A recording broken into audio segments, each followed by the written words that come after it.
সাবেক প্রধানমন্ত্রী শেখ হাসিনার পদত্যাগের পর সৃষ্ট চলমান পরিস্থিতিতে নীলফামারী ডোমার উপজেলার হরিণচড়া ইউনিয়নের ধরণীগঞ্জ বাজারে সনাতন ধর্মাবলম্বী ব্যবসায়ীদের সাথে সৌজন্য সাক্ষাৎ ও খোঁজখবর নিতে আসেন ডোমার উপজেলার জামাতি ইসলামের নেতৃবৃন্দ। মুসলমান ভাইকে আদাব, হিন্দু ভাইকে নমস্কার। আমার কথা হচ্ছে যে হরিণচড়া ইউনিয়নে আমার জানা মতে এখনও কোনো কিছু হয়নি, কিন্তু অনেক অনেক গুজব আসতেছে। গুজবের কারণে এখন মন্তব্য করতেছে।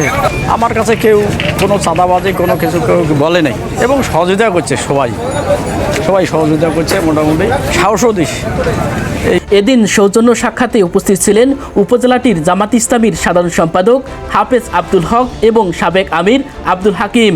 এছাড়াও উপস্থিত ছিলেন ডোমার উপজেলা ছাত্র শিবিরের সাধারণ সম্পাদক রাকিব এবং দলটির বিভিন্ন স্তরের দায়িত্বশীল। চলমান পরিস্থিতিতে জামাত ইসলামীর কর্মপরিকল্পনা সম্পর্কে জানতে চাইলে ডোমার উপজেলার সাবেক ভাইস চেয়ারম্যান ও সাবেক আমির আব্দুল হাকিম ভিলেজ টিভি 96-কে জানান, এই চলমান সহিংসতাকে ঠেকানোর জন্য আমাদের কেন্দ্রের থেকে আমিরে জামাত আমাদেরকে নির্দেশ দিয়েছে, এখানে কোনো রকম সহিংসতা কেউ যাতে ঘটাতে না পারে।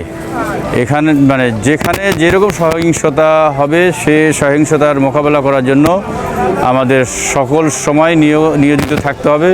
সংবাদ পাওয়ার জন্য আমরা সেখানে সেই এলাকাগুলোতে গিয়ে আমরা আমাদের নাম্বার দিয়ে আসতেছি, দায়িত্বশীলদের নাম্বার, যোগাযোগ করার সঙ্গে সঙ্গে আমরা সেখানে পৌঁছে যাচ্ছি। আমরা এ পর্যন্ত কয়েকজনকে আটকাইতে পেরেছি। আমরা সেগুলো প্রশাসনের কাছে আমরা নাম জমা দেওয়ার চেষ্টা করছি, তালিকা করে ফেলছি অলরেডি। আচ্ছা, সহিংসতা মোকাবেলায় আপনারা কি রকমের পদক্ষেপ নিয়েছেন? আমরা পদক্ষেপ নিয়েছি এরকম যে আমাদের জনশক্তি সর্বদাই যেন যেখানে যেখানে সম্ভাবনা আছে সহিংসতা হওয়ার, তবে সেখানেই আমাদের জনশক্তি সবসময় কাজ করতেছে যাতে এই সহিংসতা না ঘটে। আশা করা যায় যে যারা এই সহিংসতা ঘটানোর চেষ্টা করছে তারা আর কোনোভাবেই এই সহিংসতা ঘটানোর সুযোগ পাবে না ইনশাল্লাহ। এদিন ডোমার উপজেলা জামাত ইসলামের সাধারণ সম্পাদক হাফেজ আব্দুল হক ভিলেজ টিভি 96-কে জানান, বিসমিল্লাহির রহমানির রহিম। আজকে আমরা ডোমার উপজেলা শাখার অত্যন্ত গুরুত্বপূর্ণ হিন্দু অধ্যুষিত এলাকা ধরণীগঞ্জ এলাকায় আমরা বাজারে এসেছি। জামাতের জেলা, উপজেলা এবং ইউনিয়ন দায়িত্বশীলদের উপস্থিতিতে নেতা কর্মীদেরকে নিয়ে ব্যবসায়ী ভাইদেরকে আমরা বোঝাচ্ছি। আমাদের কাছে গোপন সূত্রে খবর আছে যে গোপনে মানুষ চাঁদাবাজি করছে।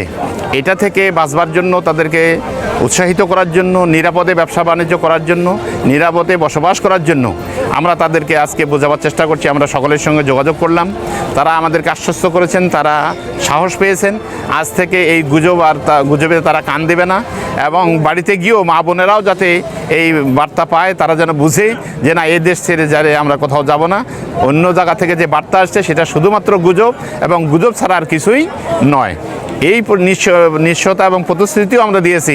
কোনো ভাই যদি এটার আশঙ্কা করেও থাকে তাহলে বাংলাদেশ জামাত ইসলামের পক্ষ থেকে সকল ওয়ার্ড পর্যায় পর্যন্ত আমরা কমিটি গঠন করে দিয়েছি। আমাদের জনশক্তি সেখানে গিয়ে নিরাপত্তা দিবে, প্রয়োজনে পাহারাদারির দায়িত্ব পালন করবে। এ সময় হরিণচড়া ইউনিয়ন পরিষদের কাজী আব্দুল মালিক ভিলেজ টিভি 96-কে জানান, আসসালামু আলাইকুম। সম্মানিত সুধীবৃন্দ, আমি 10 নং হরিণচড়া ইউনিয়নের কাজী মোহাম্মদ আব্দুল মালিক। আমরা এই এলাকার সকল জনশক্তি, আমরা এলাকার স্বার্থে, দেশের স্বার্থে আমরা সকলে ঐক্যবদ্ধ। আমাদের এলাকায় কোনো ধরনের অপ্রীতিকর সহিংস কোনো ধরনের কোনো দুর্ঘটনা ঘটেনি, যেন সামনে ঘটতে না পারে, এজন্য আমরা সর্বাত্মক প্রস্তুত রয়েছি, আমরা সকলেই সজাগ রয়েছি। এই সবুজ শ্যামল বাংলাদেশে ধর্ম বর্ণ নির্বিশেষে সকলে যেন শান্তিপূর্ণভাবে বসবাস করতে পারে, এই প্রত্যাশাই আমাদের। Anwar Hossain, village TV 96।